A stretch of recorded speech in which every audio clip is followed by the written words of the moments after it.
Housing is a huge issue in Cleveland Heights. It's important for us to note how many vacant houses there really are in the city so we can acknowledge the problem. A high percentage of foreclosures occur in some areas, and the city hasn't done anything about it. On this episode, Mike Reilly sits down with Cleveland Heights Councilman Tony Cuda to discuss Cleveland's housing problems and what are Cleveland's plans going forward. This is the Cleveland Real Estate Investor Podcast. Stay tuned. Hi, everybody. This is Mike Reilly, and we have a special guest today, new Cleveland Heights Councilman Tony Cuda, who I and others have wholeheartedly supported his candidacy to serve on council. Prior to that, Tony was instrumental, along with a couple people, in changing the charter of Cleveland Heights government so that we have a mayor. So about a month or two ago, we got the mayor and we got Councilman Tony Cuda. So, Tony, good afternoon. Sunny day. Good afternoon, Mike. Good to be with you. I know you're in demand, so we've got 30 minutes. So let's clip right through it. You know, as I was telling you earlier, Tony, we've done a number of podcasts over the last month talking to investors about opportunities to buy in the Cleveland market, especially given the fact that it's become a seller's market. But there are opportunities to buy properties in areas that we feel over the next couple of years are going to do very well, appreciate, will be good long-term investments for them. And those in areas that have a high percentage of foreclosures. And the city hasn't done anything about it, but with a new mayor, new council, and a new focus on housing, that may change, which means there may be some new inventory hitting the market for investors. So, Tony, I know you're now Mr. Housing on council. Is that correct? Yeah, so one of the first things we did was separate housing from safety, the Public Safety and Health Committee, because, you know, I think everybody on council agreed that it ought to be a priority. So once we did that, so we actually created a new committee, and I know it's just another layer of bureaucracy. It doesn't guarantee anything, but it does help council, I think, to focus on this. So I was named chair, and their Council President Hart is also on the committee, and so is Councilman Anthony Maddox. Okay. Now, everybody in the past has talked lip service about housing. And I mean lip service with a capital L.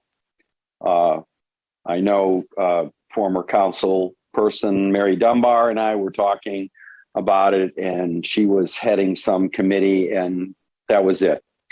So there's two routes this can go from my past experience. One is yet another committee is formed and it just withers on the vine, or yet another committee is formed and something actually happens. What is your what's your thoughts on that? Yeah, I mean, you know, we're new. It's a new form of government, and 4 out of the 7 council people are actually new to council, and the 3 that are that were on council before have only been there for 2 years. So, you know, to make any grand pronouncements right now, I could make this grand pronouncement that everybody's on the same page. There is this focus that I haven't seen before, and I, you know, once we actually conduct our first meeting, create an agenda. You know, we haven't even done a retreat yet where, you know, the 7 of us sit down. We just actually appointed a new person to council who, by the way, Gail Larson, who is a housing court watcher, among other things. You know, she's always been very focused on housing. She lives in the Noble neighborhood. So it's kind of great to have like another ally, I feel, you know, with that focus. So the structure of what's in place is good. You know, you have the newness, the enthusiasm. You know, we've got the right personnel. You know, so all that's good. I mean, that's the good start. But, look, Mike, I always agree with you. Until we start producing results, it's just another system. And, that's our job, is to come up with a plan and execute it. And, certainly we're going to focus on, vacant and abandoned housing. That's a no-brainer. There's That a seems no. to be. Let me cut you off Sure. here, Tony. Lakewood has, I believe, under 50 vacant houses, and Cleveland Heights has close to 1,000. Yeah, I haven't even gotten a number yet. I'm looking for that. Yeah, and because I remember talking to council people a couple of years ago. I know you and I talked about this when you were running, and the whole mayoral thing. And this is important for investors to realize where this podcast is going. We're not necessarily talking about the mechanism of the new good government. We're talking about why has Cleveland Heights been so bad about vacant housing compared to Lakewood? And one is that people on council weren't even given the information of how bad it was. It was almost like it was covered up. So I think there's going to be a number of harbingers. That's the right word. You're a teacher, retired teacher, of things to look for. And one is, if you're head of housing, you should get a count of how many vacant houses there are in Cleveland Heights. And if you don't get that, that is not going to be a good sign, correct? Yeah, I mean, the first thing you need to do is kind of assess what the problems are. You got to have hard data. It's got to be accurate. It's got to be up to date. You don't start coming up with solutions until you've, identified the scope of the problem. And, part of that it's been done through this thing called the Novak report. It's a consultant we hired, and they kind of laid out a roadmap. It doesn't have like a timeline, but that kind of thing. But, that's kind of the committee and the mayor kind of have to work together to do that. But yeah, I mean, you got to have accurate information. Sure. Right. So you don't know, but you will find out how many vacant foreclosed houses. The housing department in Cleveland Heights has been understaffed ever since the crash. When the crash came in 08, 09, and all of a sudden Cleveland Heights was running into a budgetary crisis because of all the vacant houses, foreclosures going on, what they did was they laid off people in housing. And so that's been understaffed. What is your thoughts about, I mean, if you had a magic wand, what would you want to see this year with housing and investors and getting these to market? Great question. I mean, that's the central question. Everything has to be, our priorities have to be reflected in our budget. And our budget process comes later in the year. So we should spend the first part of the year assessing the problem and then making a decision about what it's going to take to tackle the problem, given the scope and, the data that we get. And then the answer has to be reflected in our budget priorities. And, so council people and the mayor have to work together to make sure this happens. If the mayor were to send us a budget that did not reflect the need that we have, with vacant and abandoned housing and other issues with the department staffing, those are the big ticket items as far as cost goes. That's where council comes in and says, well, look, we campaigned on this. We know that that housing is the economic engine of our city. Well, the mayor, he ran on that. Right. It was on his flyers. Yeah. So, and look, I absolutely expect there to be a budget that reflects that priority. But I'm saying that's, those three steps are the steps to get to where you're really going to tackle the problem. Okay, but let me put on my entrepreneurial hat on this, because this is a fairly new phenomenon the last 10 years. I've done podcasts, I believe, in the past where I've equated the housing crash to the AIDS crisis, where nobody saw AIDS before. It was a mystery. for a couple years, and gay people were dying of it. Gay men, especially, were dying of it. And it was considered a gay disease. And the same thing happened with housing. Nobody saw housing implode in the past, short of the Depression. So when the housing crisis came, the city was caught flat-footed by it. And we're still using... The country was caught flat-footed. Right. And but I think the speed by which other cities like Lakewood, like Youngstown especially, how they reacted to it was the difference maker.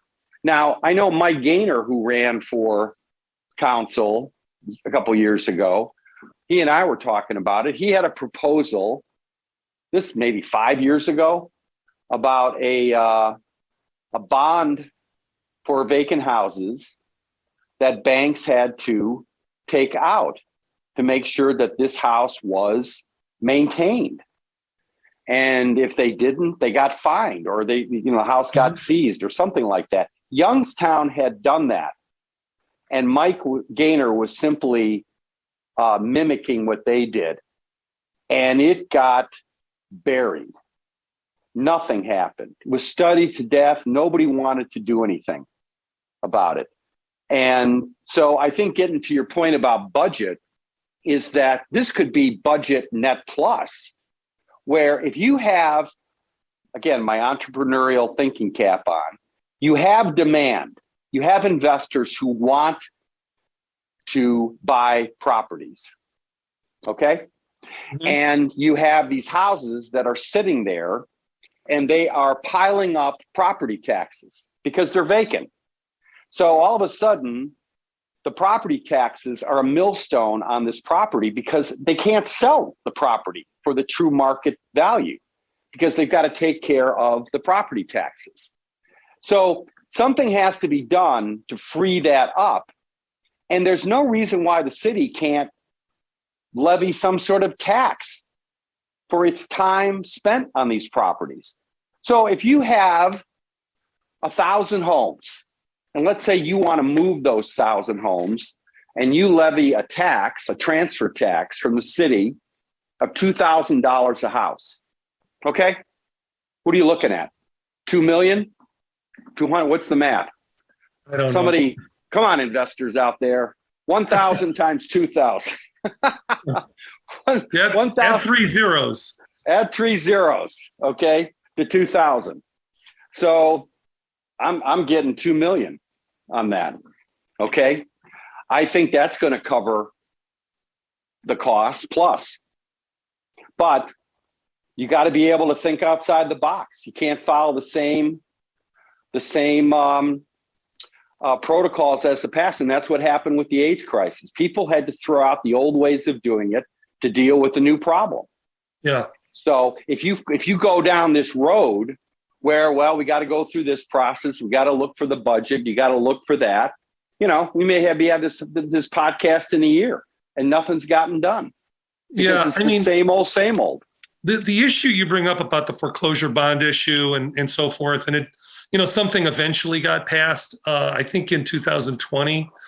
But, housing is one of those issues where you have to have all 3 branches of government firing at full capacity.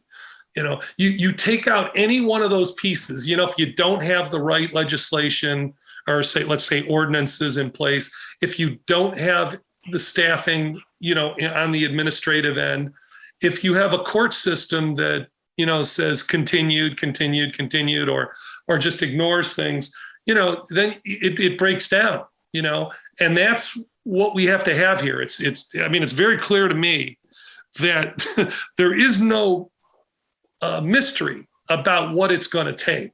There is no mystery. That doesn't mean that the answers are clear and if we just do it, it'll be perfect. It means that we know what to do to make it better. That is what we already know. And, the court watchers are going to have to continue going to court and asking questions, of the judge to make sure that our laws are enforced on the punishment end, if you want to call it, or the enforcement end. The staffing and the budgeting has to be questioned and commensurate with the problem. And the council needs to have, to update our housing code. Our housing code is old. It's old.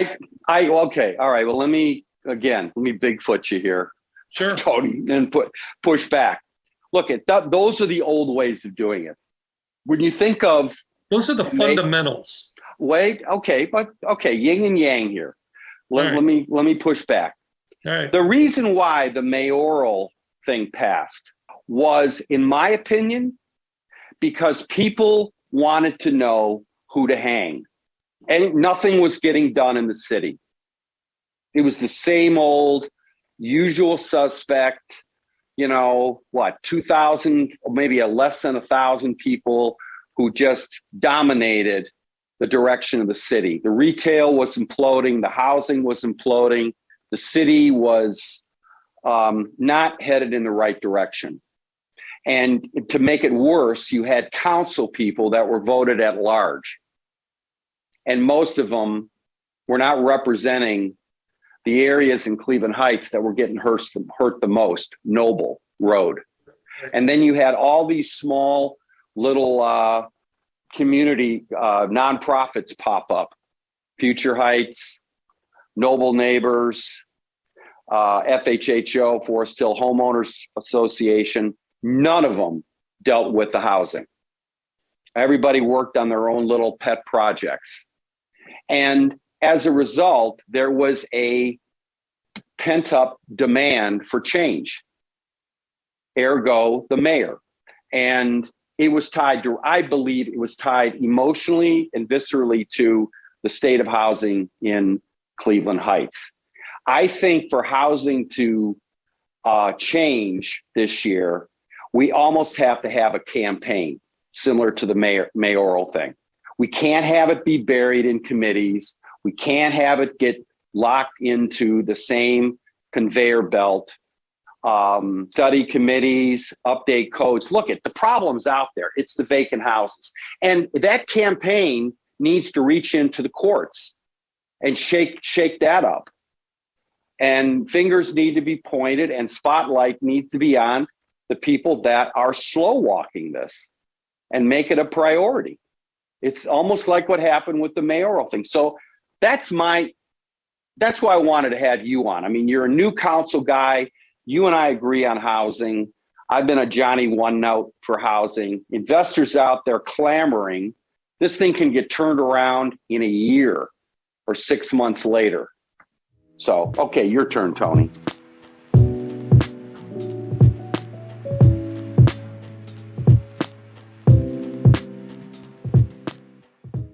Hey, let's stop here. We got to pay some bills. 30 seconds, and we'll be back.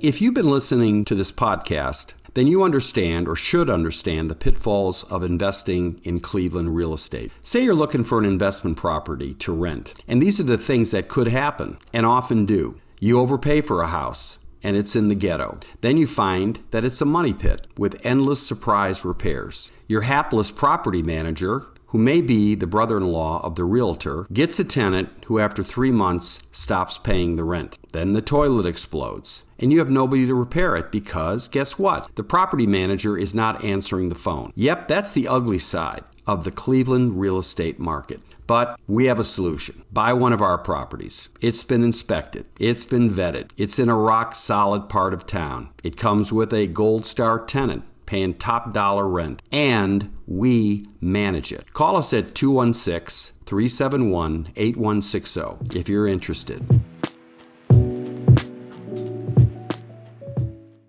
Well, I'm going to push back on your pushback just a little bit, but I think your overall point is spot on. We have Start Right, we have Home Resource Repair Center and Future Heights, and they all do some work on housing.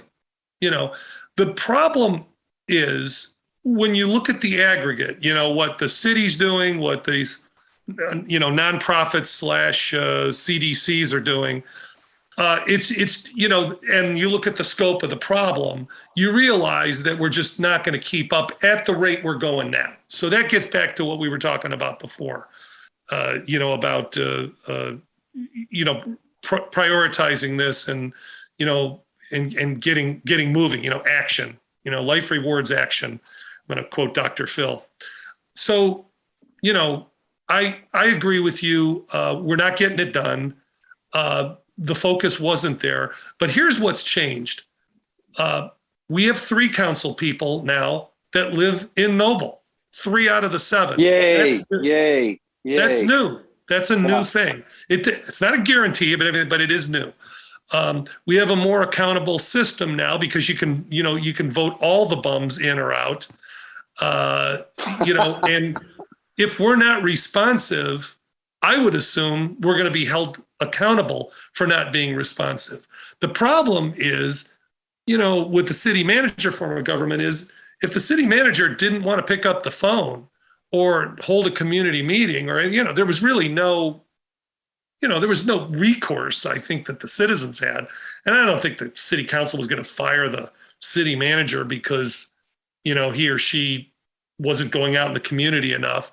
If the trains ran on time in City Hall, that was, basically the gig. It wasn't really the idea of being a leader, a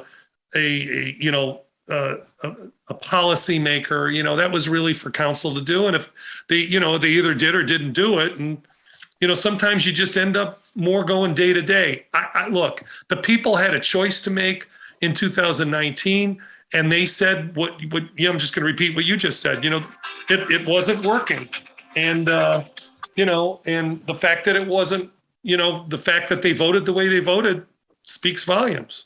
Yeah, but then you beg the question about that, the great Who's song, "Meet the New Boss, same as the old boss." That Understood. In the background, that's that's the issue where it's going to get mired down in people's overemphasis on process. Process can kill things. It's Right. just buzzkill. I've seen this happen. I've gotten into arguments with people in my neighborhood, with Forest Hill Homeowners Association, with Noble Neighbors, with some. We had a podcast with a really nice lady from Future Heights, and I keep being the bull in the china shop on this. It's not working.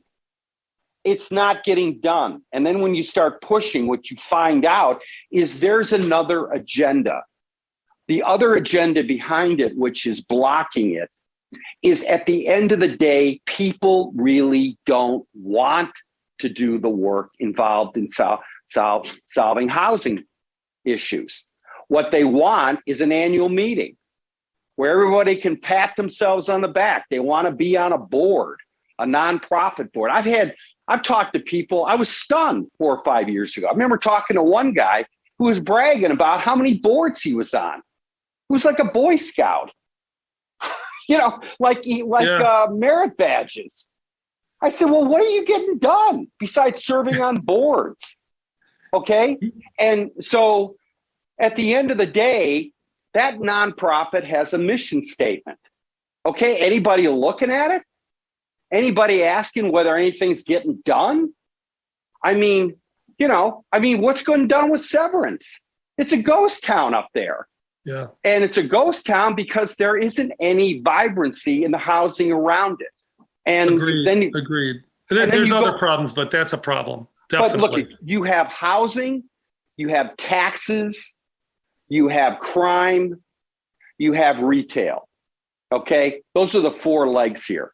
The big leg is housing because, hey, I don't want to get politically incorrect here, but I know for a fact that there is a direct correlation to bad landlords, bad tenants, and crime. And if you want to connect the dots between the number of times police are called to some half-assed tenant on some domestic disturbance or some juvenile delinquent living there, and the number of times they show up in court to the police blotter, you're going to see that scattered on these streets, especially north of Mayfield. And that would be in the Noble Road area. There is Right. a real crime problem, and it is directly connected to the lack of supervision on the rentals and the housing. You got people squatting in these vacant houses.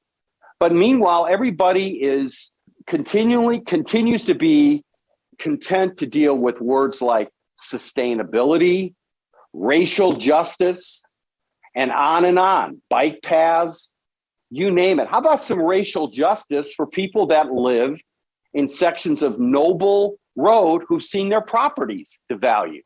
I'd love to connect racial justice to that, because that's not happening.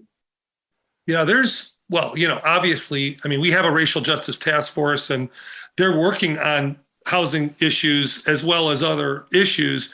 And it's all a good thing to have people involved. I know where you're going with this. Committees, nothing gets done. I mean, that has to be in everybody's job description. Look, when I was running the campaign in 2019 for Citizens for an Elected Mayor, there were so many people saying, "Oh, let's do it, but let's not do it this year." And, we're not ready to launch yet. Let's wait and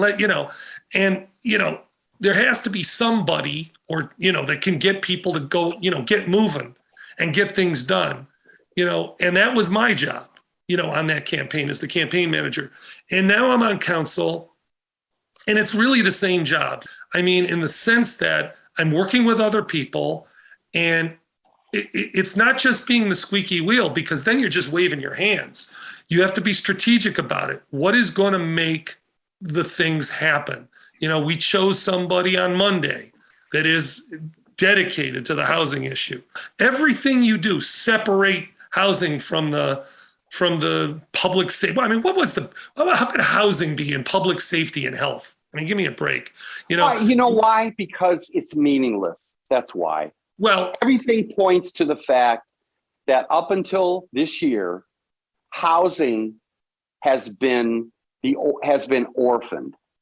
It's not in the strategic. I told you this story, and I mean, you're new to the public. You've heard me say this a number of times. I remember going to the master plan event 4 years ago at the rec center. They had everything there. Sustainability. I mean, I wish they had $1 for every time they were using it there. They had nothing on housing. And this is 4 or 5 years ago, when it was still really bad. You've got people with urban planning degrees who know nothing about living next to a vacant house where squatters are living in. Nothing. And you know what? This new council person, good luck to her. But, I don't know her from Adam. She's showing up in the housing court. You know what I want to know? What have you accomplished showing up at the housing court? I don't want to hear that you showed up. What did you get done? What impact did you make? At the end of the day, I understand we've got people that have violations. I mean, really severe violations, hoarder houses about to implode. And they've been on the list for 5 years. And all they do is show up and get an extension. Okay, well, if the new lady who's showing up in the housing course, is she screaming about it? What is she doing? Or is she advocating for the deadbeat?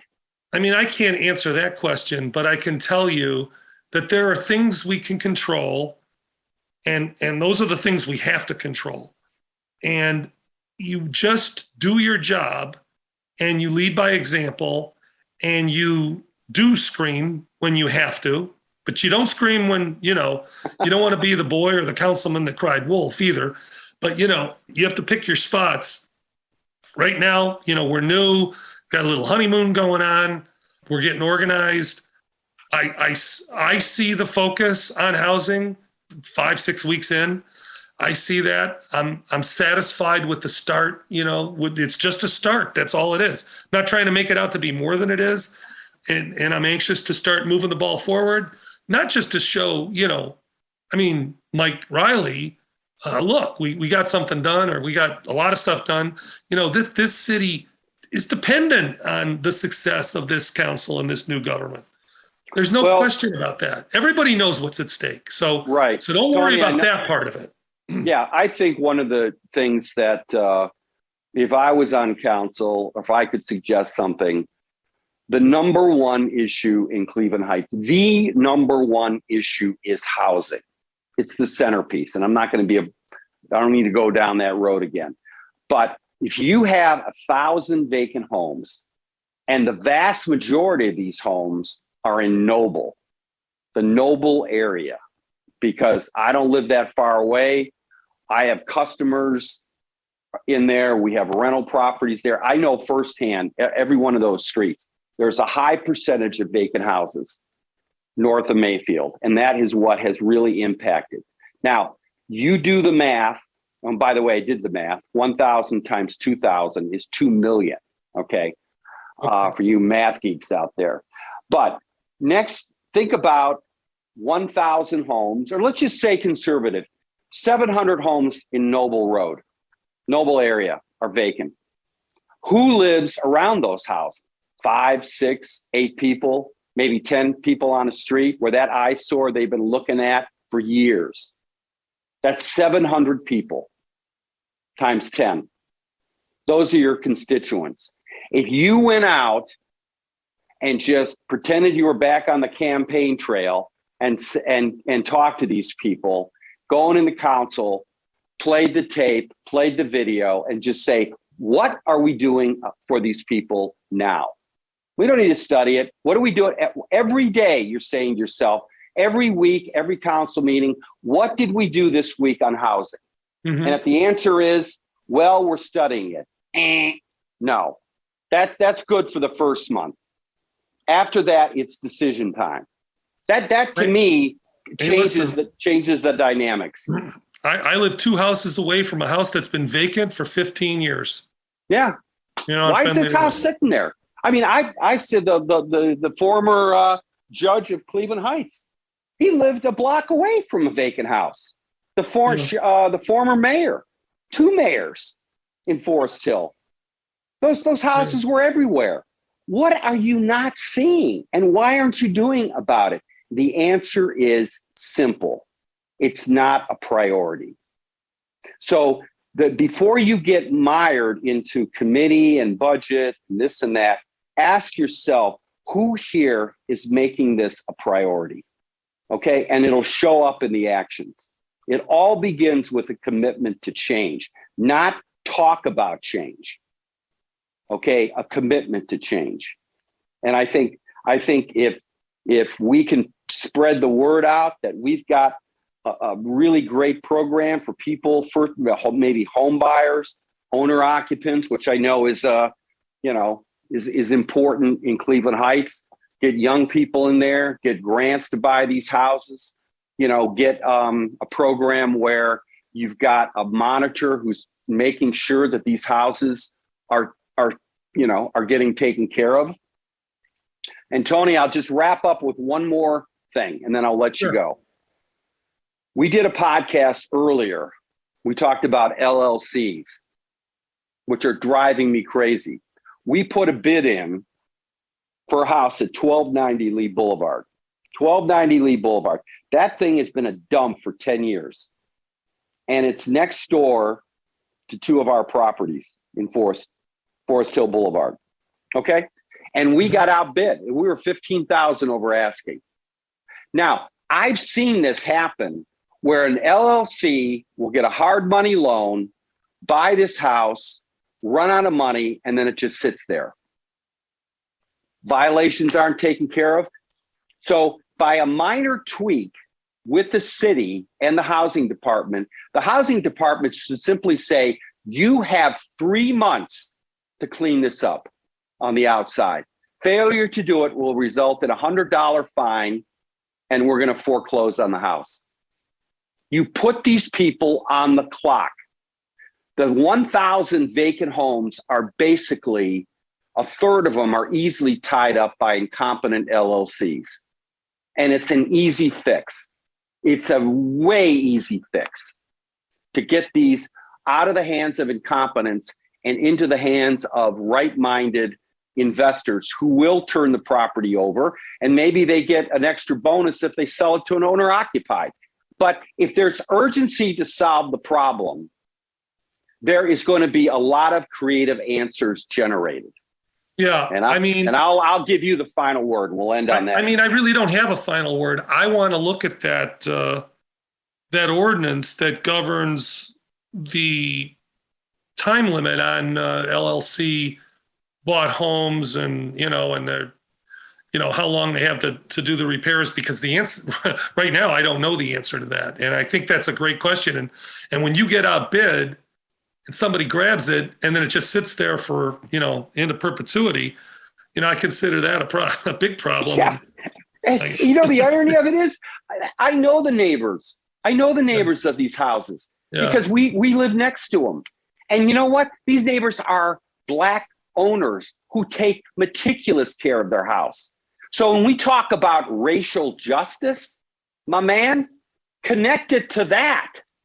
These people are screaming for help in terms of taking care of these houses. Your idea about organizing, and this is a component of being a council person, or I would just say an elected official, organizing people in the neighborhoods around those vacant and abandoned homes. Nuisance abatement is a great one. I mean, nothing really happens without sufficient pressure, because there's always somebody else cutting in front of you saying, that's important, but I got something that's more important, or that's not my idea, but I'd rather work on my idea than your idea. That, for whatever the reason things don't get done. So having those squeaky wheels, right in the neighborhoods that are willing to, speak out. That's Tony, I just thought about one thing. Politicians always try to figure out where the parade is, and they want to get in front of it. Okay? Now, I don't know. I've only talked to our new mayor maybe once or twice on the phone. Seems like a nice guy, good guy. Everybody's well-meaning here. But you know what? If you want to get housing done, start the parade going.